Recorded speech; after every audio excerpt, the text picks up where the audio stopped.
On this Okuma with OSP-E100L CNC, we have changed bearing on the CV axis, and we know that this position center, we are doing a pole bar test. So this position, if we are align this cap with the upper cap, we should read 8 inches on the display. So we are a little bit off, and we are gonna move the manual and correct that position.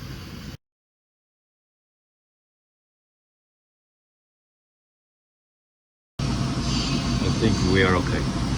Anyway, so let's say now that position must be 8 inches. So what you have to do is to go to 0Z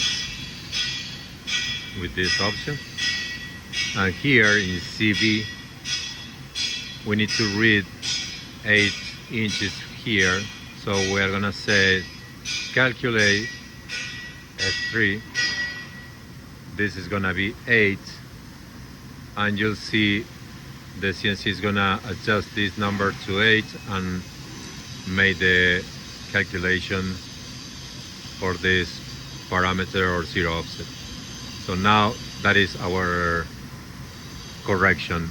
It's the same way you need to know the position on the machine in order to do this correction. So if you know that that position is 25 in X and 8 in C, you can adjust it just by making the calculation. Okay.